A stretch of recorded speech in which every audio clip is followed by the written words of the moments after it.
Hello everyone, welcome to our new video in R programming. Today we continue with some basics of hypothesis testing in R, and we will be using a small sample data set. So let's get started. Suppose we have this data set which describes the weights of different snacks, and suppose in this data set, as we see, we have 44 observations actually. We can check the sample size using the length of this vector of values. So our n is 44, okay? And we can verify that here. And then we can first start with calculating the mean and standard deviation for this sample. So we calculate that as 79.17 and 3.6 for the standard deviation. Now, if you want to do a hypothesis test, first of all, we have three different hypotheses. We can test whether the sample population average, so population mean equals to the specific value. And in this case, we denote that value by mu0. So we can test if our population mean equals to mu0 or not. So this will be a two-sided test.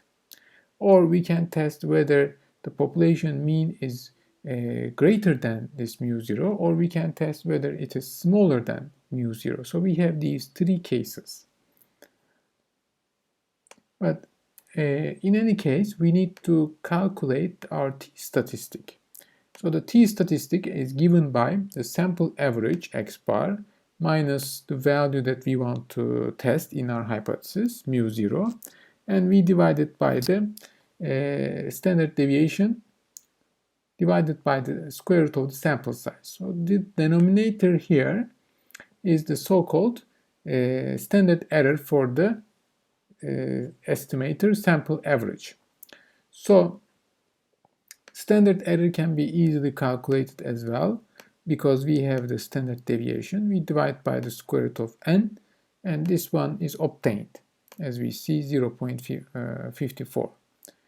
Now, suppose we want to test the two-tailed hypothesis, which means we are testing whether the mean equals to 80 mu0 or not. So in that case, we calculate first of all our t-statistic for this data set, and our t-statistic is given by minus 1.52.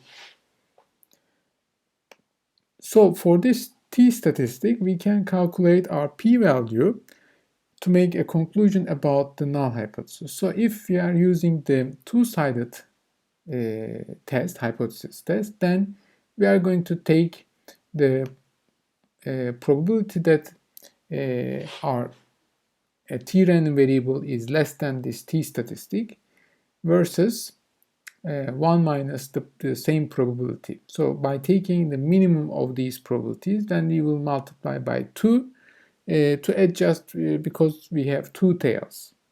So the p-value, we can check each of these probabilities. So first of all, the probability that a t-random variable is less than our t-statistic value, that is given by 6.7% from the first probability.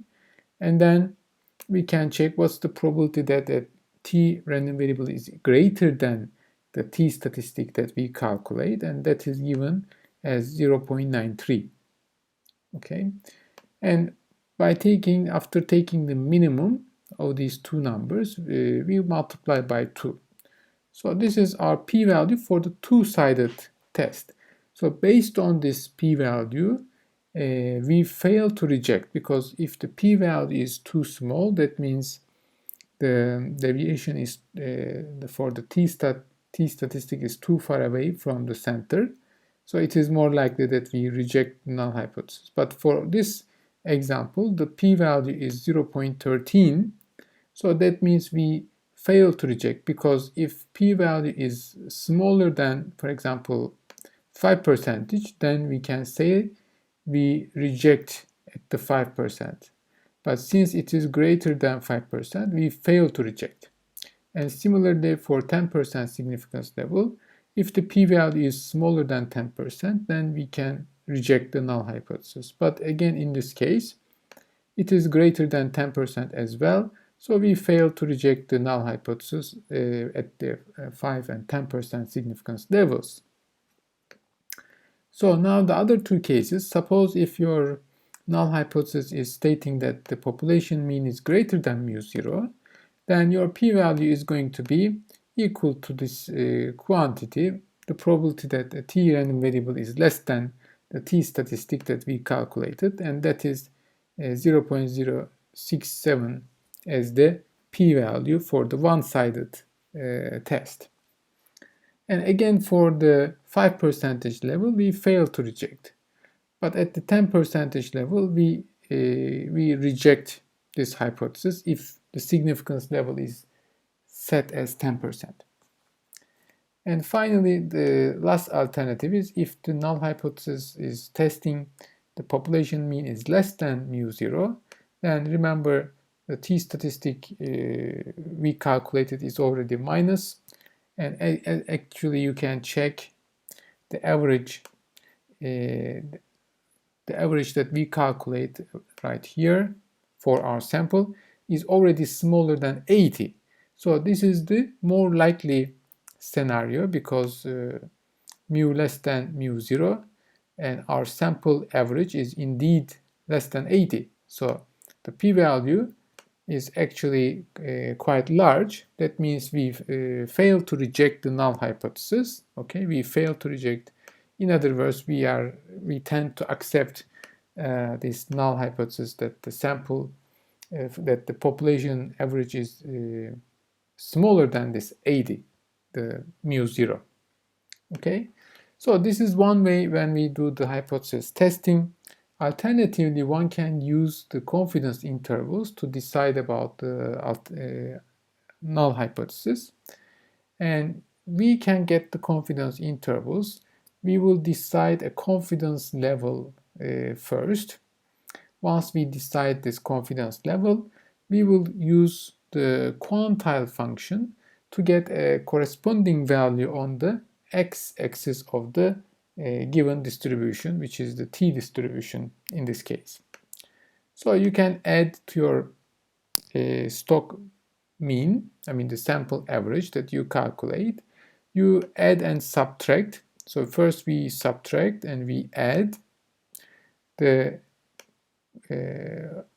x value that we obtained from the quantile of the t-distribution. So if we are doing the two-tailed test, then we will be at the 5%, let's say, significance level, we will be assigning 2.5% area to the left and right tails, so that the critical threshold can be given, is given by the 0.0975 critical value. So if we evaluate this, we can see that this is the 95% confidence level critical value for the two-sided test. And if we multiply this with the standard error, that gives us the plus or minus deviation from the mean, and that is given as 78 to 80.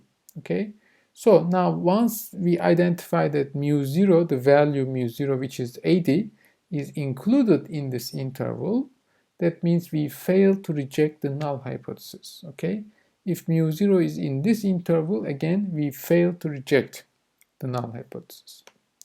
So at this 5% significance level, we can see that we fail to reject the null hypothesis. What about if we choose the confidence level as 95%? If we choose the confidence level as 90% and we have the 5% significance level. So in that case, we are using the 0.95.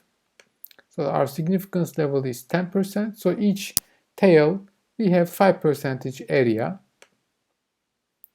And that gives us, again, an area that includes the number 80. So again, one more time, at the 10% significance level as well, we fail to reject our null hypothesis that mu equals to 80. Again, similarly, you can use the confidence intervals again for one-sided hypothesis testing as well. And as you see, for example, if we are testing the mean is less than mu 0, obviously we will fail to reject this null hypothesis as well. And we have additionally we have some built-in functions. So actually you can calculate the p-values one by one, do the hypothesis testing, and similarly you can calculate the confidence intervals, again do the hypothesis testing. But the easier alternative is to use the built-in functions in R, which is given by the t-test function. So if we are, let's say, using this data set for the snacks, we can input the data and then we can specify the parameter value that we want to test.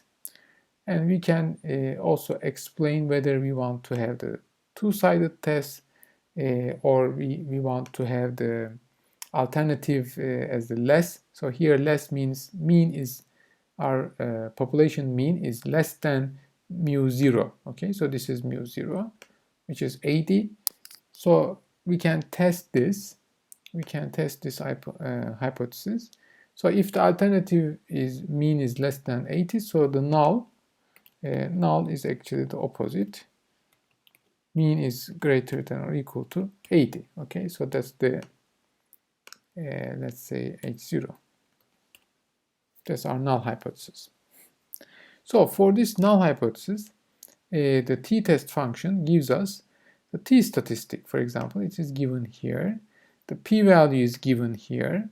Okay. So this is if we are using, for example, 5% significance level, then we fail to reject this null hypothesis. And if we want to test the two-sided relationship, that is basically the null hypothesis H0 mean equals to 80. Okay, so if we are trying to test this, then again, if I run it, it gives me basically the t statistic. The p-value is 0.1348. So as you see, we fail to reject, okay, because this is too large. It's larger than 5% or 10%. So we fail to reject the null hypothesis that actually the mean equals to 80.